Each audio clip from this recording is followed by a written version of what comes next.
I think if there's anything that gives Josh a good chance, maybe fatigue of giving it to Lamar. Lamar won it unanimous one year. He got every vote but one the other MVP year.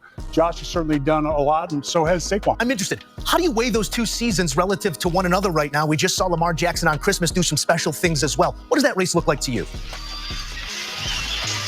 It's really close. I mean, honestly, it's a coin flip in a lot of ways. I only give the edge to Josh because of the team record. And right now, it's like, that's the difference. If everything's so close, they're both such a huge part, of the team winning. And I feel like Josh has probably had to do a little bit more. And that's saying, that's like by that much, just because Lamar is just so special. But, having Derrick Henry does help the process a little bit. I will offer that. I will also offer James Cook, who finds the end zone, again, I believe 15 times this season. Hey, what's going on, guys? Welcome back to the GM. It is your guy, Boulanger. Up next, has the NFL MVP race been a hoax? Let's talk. Yeah, I'm back at it again. I'm saying what other people won't say. I'm calling the NFL MVP race a hoax on this basis. If Josh Allen wins and he does not play on Sunday, this whole thing is a hoax. Let me tell you why.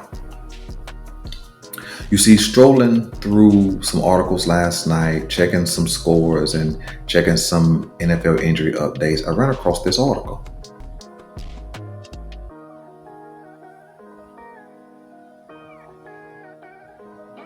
The article simply speaks to the fact that Josh Allen will start the game to keep his streak alive, but then he will sit.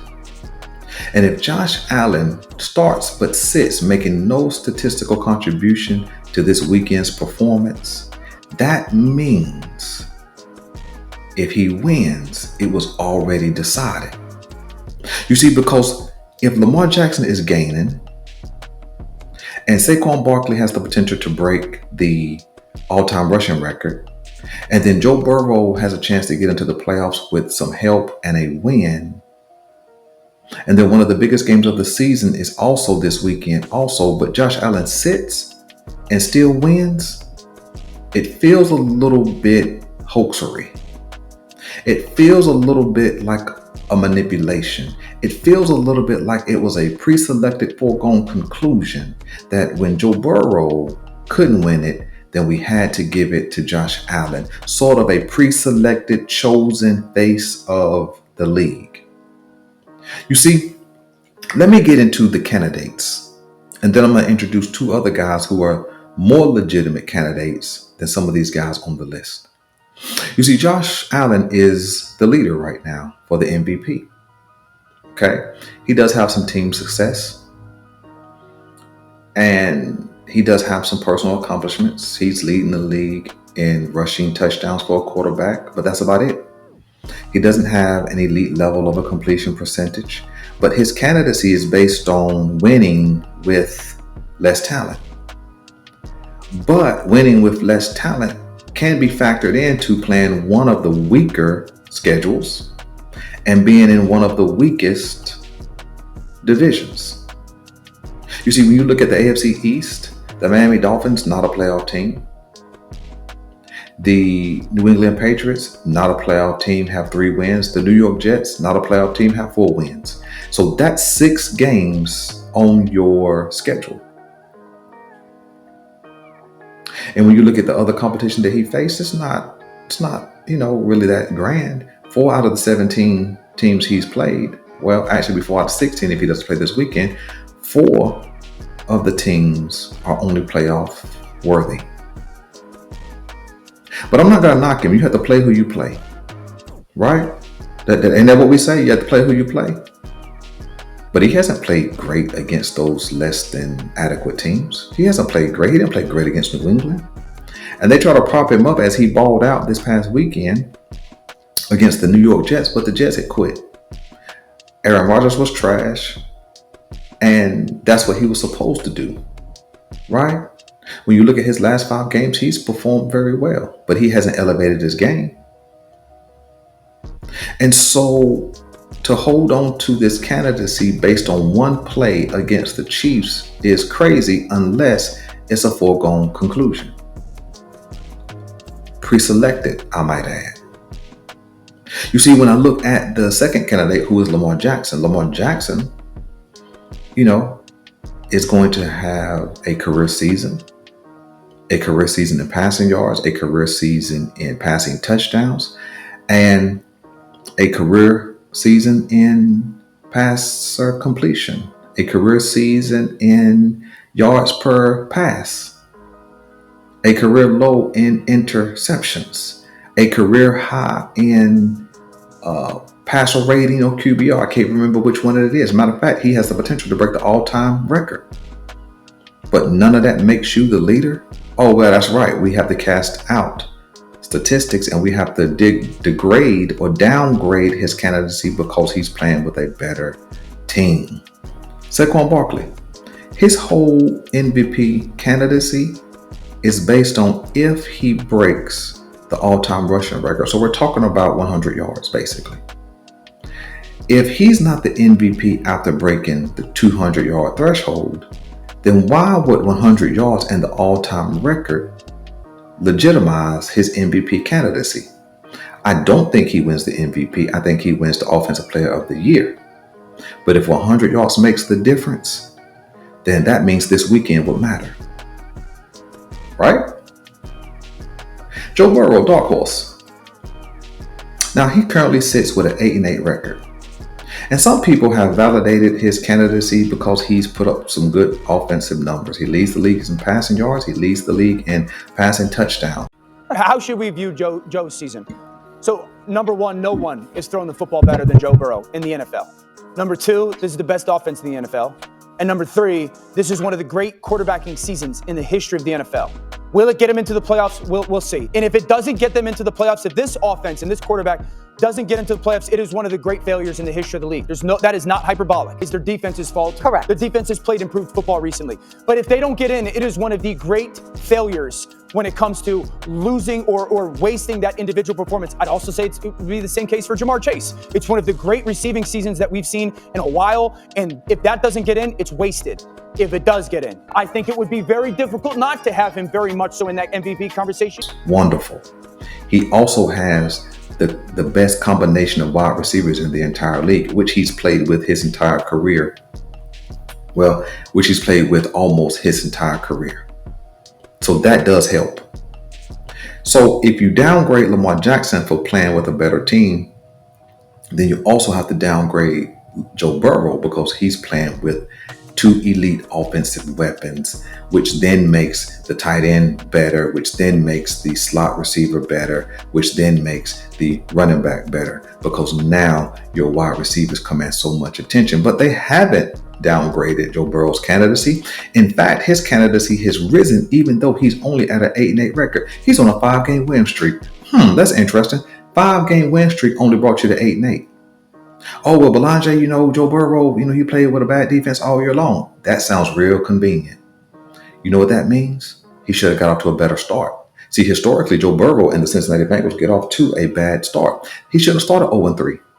He shouldn't have started out with a loss to the 3-win New England Patriots. See, if he was that guy, you don't lose to that team. But you know what his problem was those first several weeks of the season? He didn't have both those weapons. Joe Burrow has looked different when he has T. Higgins and Jamar Chase on the field at the same time versus when he only has one. See, everybody's bloviating about how great he's been offensively. You're supposed to be great when you have two number one level wide receivers. You're supposed to be great. When you can just sit back there, people cannot crowd the box simply because they have to provide double coverage for Jamar Chase if that's possible, and then you have to at least put your second best or number one corner on T. Higgins because he's that kind of guy as well, right? But you're telling me an 8-8 team, their quarterback should qualify for the MVP? Smells a little bit fishy. Smells a little bit fishy to me. How Joe Burrow can be above these other two candidates. Well, Belanger, what candidates you talking about? I'm talking about Jared Goff and Sam Darnold. What, Sam Darnold? Absolutely Sam Darnold.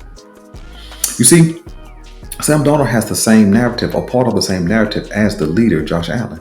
What's that narrative? Nobody expected anything from Sam Darnold this season. Let's be honest. In fact, he was not even going to be the starter until J.J. McCarthy got hurt. And when J.J. McCarthy got hurt, Sam Darnold had an opportunity to walk through the door and show something. He walked through the door, kicked his feet up on the table, and said, I'm here. Let me show you what I can do. And he's done nothing more than deal. Yeah, he has Justin Jefferson. You're supposed to ball. He has Jordan Addison. You're supposed to ball. But nothing was expected, even with those guys in place. Nothing was expected from Sam Darnold. He was a cast-off, forgotten about after the Jets. He was thrown out of the door by the Carolina Panthers. He developed a little something in San Francisco and put it all on display in Minnesota, earning himself a couple of $100 million possibly. You see? So if Josh Allen's narrative is that there was no expectation for this team to be good, it's the same narrative as Sam Darnold. Nobody expected Sam Darnold to come in and lead his team to a 14-2 record. See, so when you look at the game, right?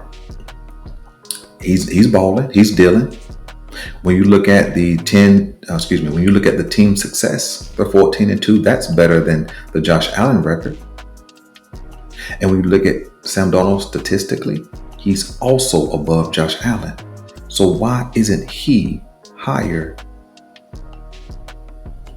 on the MVP candidacy or even in the conversation? His numbers are better than Joe Burrow's from a team success and statistical, right? Because if you got great statistics, but your team is some trash, then what are we talking about?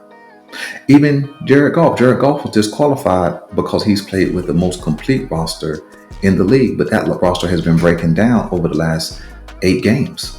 He's lost 5 defensive starters. Although he doesn't play defense, he has depended on defense to stop the opposing offense, also to get him the ball a couple of extra times per game, right? Which is what happened last night. But when the ball is in his hand, he is dealing. He is putting the ball where it's supposed to be. He's delivering the ball to St. Brown and also Jameson Williams. I think that's his name. He does have Sam Laporta. So yeah, he's dealing with a stacked roster. But not just dealing with a stacked roster. He is accomplishing great things with that roster. 14-2 record. Yeah, he lost to Josh Allen, of course. But why is Joe Burrow, who has 6 less wins on the list, and these 2 guys aren't? Well, let me tell you why. That's why it's a foregone conclusion, a pre-selection, a hoax. You see, Joe Burrow and Josh Allen are talked about more than any other of the candidates.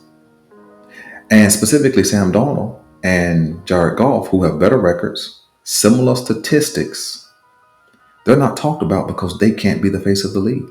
Jared Goff is considered old. He's already over 30. And they're not going to revitalize his image.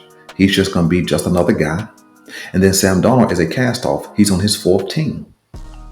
So you can't market him as the face of the league, but you can Josh Allen and you can Joe Burrow. And that's what the league wants.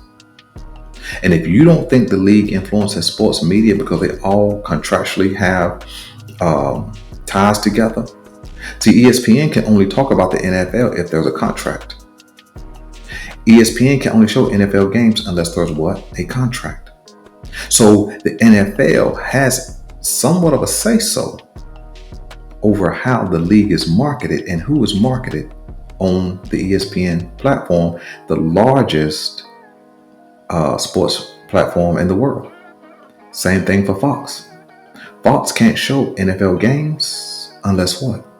There's a contract. So they also have influence over that. That's why you would hear a Josh Allen be talked about and be talked about and be talked about. See, because they couldn't talk about Joe Burrow because he was not winning. So if it's not Joe Burrow, then we have to lean into who? Josh Allen. See, we can pull the race card if we want to, but that's not what I'm pulling. I'm pulling it's a hoax because Sam Darnold and Jared Goff are better candidates than Josh Allen and Joe Burrow. Joe Burrow shouldn't even have any consideration. He shouldn't have any consideration as an MVP candidate. You can't be an MVP candidate and you're not even in the playoffs. How can that even be talked about? And you could almost guarantee he's going to get a vote or two. But Sam Darnold has been better throughout the entire season. Jared Goff has been better throughout the entire season.